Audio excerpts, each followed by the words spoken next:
What's good, YouTube? It's your boy, Blue Blood Sports TV, back at y'all with another one. So we have an interesting update. As two more opponents have emerged as possible opponents for the ring return of undefeated 3-division world champion, 5-time world champion, superstar boxer who is widely acknowledged and recognized as the number one pound for pound face of the sport of boxing. If not, he's definitely one of the faces. And that's Gervonta Tank Davis, who is 29 wins, no loss, no draw, 27 big wins by way of knockout, 29 years of age, 5'5" with a 67-inch arm reach, and is an explosive boxer puncher who is a southpaw. It is said and being rumored that Gervonta Tank Davis is going to open up and introduce the newfound relationship and partnership now with the PBC, Premier Boxing Champion, founding advisor Al Heyman, and the stable of fighters with Amazon and Amazon Prime in March. Because the Showtime has decided to get out the business of the sport of boxing after 37 years. So it's said that Gervonta Tank Davis can headline a major pay-per-view fight in March. And everybody's speculating on who the opponent can be for Gervonta Tank Davis. Now, one fighter we know is campaigning to get the opportunity to fight Gervonta Tank Davis. That's a guy he fought in December 5th of 2021. And he beat unanimous decision. And that was Mexican superstar lightweight title contender Isaac Pitbull Cruz. But Gervonta Tank Davis recently made a statement that he has little to no interest in a rematch with Isaac Cruz because he already beat Isaac Cruz with one hand. That would be definitely an exciting fight, an explosive fight. Isaac Cruz was very disciplined. He was aggressive. It was entertaining. He was defensively responsible. He was pressing the fight. Tank Davis re-injured his hand in 5th or 6th round. He didn't get knocked down or knocked out, obviously, in that Isaac Cruz. And Tank Davis showed versatility. But Tank Davis, for the first time in his career, fought a guy who was smaller than him. Isaac Pitbull Cruz is 5'3" with a 63-inch arm reach. Tank Davis is 5'5" with a 67-inch arm reach. So Tank Davis is 2 inches taller and has a 4-inch arm reach advantage. So for the first time, Tank Davis fought against a guy who was able to get up underneath his punches, as he typically does, gets up underneath his opponent's punches. And he had to make some adjustments.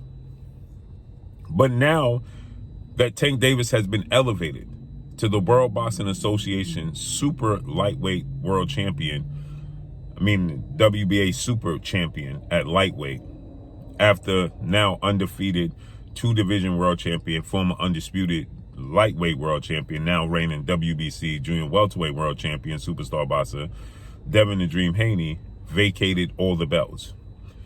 Tank Davis was the WBA regular champion. He's been elevated now to the WBA super champion. So with that said, now the WBA is going to have a mandatory title eliminator that's going to feature 2 guys who can possibly be now the featured opponents for Gervonta Tank Davis. One is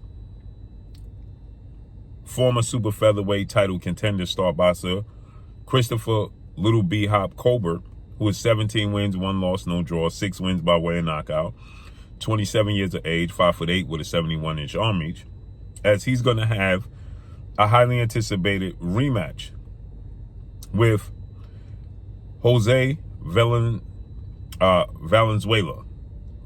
El Rayo, okay, with Jose Valenzuela, Mexican lightweight star title contender, who is 12 wins, 2 losses, no draw, 8 wins by way of knockout, 24 years of age, 5'10" with a 70-inch arm reach, and is a southpaw. They already fought. They fought in March of this year. Chris Colbert won a unanimous decision, but many people thought that Chris Colbert lost. He got dropped in the fight. He got hurt numerous of times, but nonetheless, El Rayo was very sloppy in the second half of the fight. And Chris Colbert he got the nod. So they're going to rematch this upcoming Saturday, December 16th, in Minnesota at the Armory. And it's said now that Gervonta Tank Davis is more than likely going to face the winner of that fight in his next fight.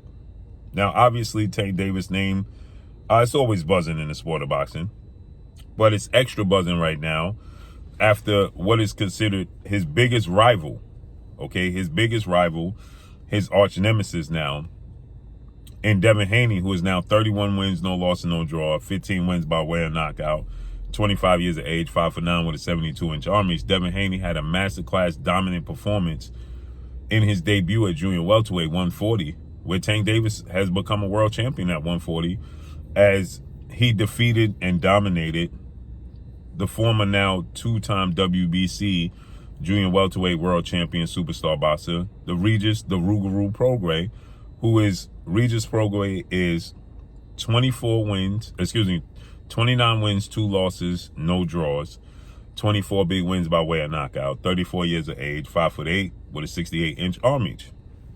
So Regis Prograis got absolutely dominated and humiliated by Devin Haney last night, okay? Devin Haney dropped Regis Prograis in the 3rd round. He seriously hurt him badly in the 6th round and then wobbled him again in the 8th round.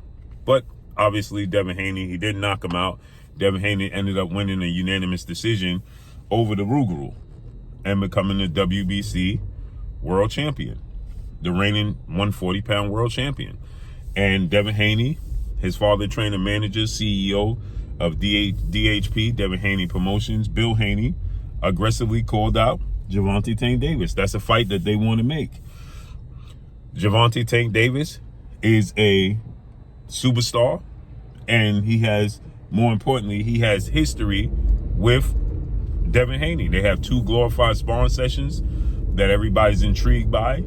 They go back and forth. Their teams go back and forth. So there's, a rivalry there. And they calling for the fight. And now Tank Davis's team is stating that, well, Tank Davis is a 135-pounder. He's not comfortable moving up to 140. And Devin Haney will have to sacrifice to come back down to 135, which we clearly see Devin Haney checked off all the boxes. He answered all the questions about why he didn't have punching power at 135 and why people labeled him chinny. Well, he checked off those boxes. Why? Because he wasn't chinny last night, and he dropped Regis Prograis and hurt him multiple times. So he showed you that he has punching power. So he removed all those doubts. And it's abundantly clear the issue is why Devin Haney struggled with the weight. He was weight drained, clearly. And so now, 140, he's 100% healthier, a way better fighter, more active. And so now, the fans want to see Tank fight at 140 against Devin Haney. He's already fought there. It's 5 pounds north. His team is not interested. So with that said, Tank Davis' name obviously is always buzzing, but it's definitely buzzing more right now. And the winner of this fight, I completely understand. A lot of people not going to be happy if Christopher Colbert wins this fight and Gervonta Tank Davis chooses to fight Chris Colbert, who's not a big puncher and already lost. People are not going to be happy with it. But he has an extremely strong fan base that supports him in whatever he does, and they'll come out and support him. The sell is going to be that he's going to fight again before the year was up, and that'll be the big doozy, right? That'll be the big fight. But this fight is the shake-off Russ. He last fought in April. So now, he fights in March. That's almost a calendar year. So, they're gonna, and he was dealing with legal issues and had to go serve time. So obviously, that's gonna be the selling point. Now, people would much rather see him fight Edwin De Los Santos, Dominican lightweight star title contender, who beat El Rayo, knocked out Jose Valenzuela.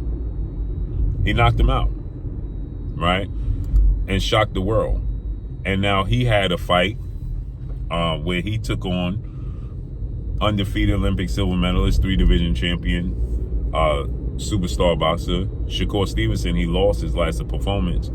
Lackluster. He only landed 40 punches. Shakur only landed 65 punches. They landed a total of 105 punches combined. And it wasn't very exciting. It was just, a lackluster fight. But Edwin De Los Santos is explosive. He's athletic. He's a southpaw. He's strong. He's aggressive. He comes forward. So that's a fight that the fans are called for over a Chris Colbert fight. But the thing is, if Chris Colbert beats, again, he beats Jose Valenzuela, he beats him again, and that's 2 solid wins, then it's justifiable, period. And Edwin De Los Santos is coming off of a loss. So we got to see how it unfolds and plays out moving forward. But that's all I got for y'all, man. Looks like Tank could be fighting, as the WBA is going to mandate him. Now, Tank Davis is on record, and he stated that he has no interest in the belts, the mandatories, and things of that nature. Zero interest. So that's going to be interesting to see. But the WBA is definitely trying to put this in play. So it'll be one of these opponents, and his longtime trainer, mentor, father, big brother, uncle figure, Coach Calvin Ford, recently did an interview with Mill City Boxing. Shouts out to Mill City Boxing. And he stated that they looking at Chris Colbert as well, and looking at Jose Valenzuela as well. So let's see how it unfolds and plays out. But that's all I got for y'all. Make sure you hit the like button. Drop a comment in the comment section. Let me know what y'all think. Y'all already know what it is. It's your boy Blue, Blue Blood Sports TV. Hate, like, comment, and subscribe. You haven't subscribed, hit the subscribe button, hit the like button, hit the bell icon to get all the new notifications. Follow me on Instagram at Blue Blood Sports TV, all one word. So all I got for y'all. I'm gone. Peace.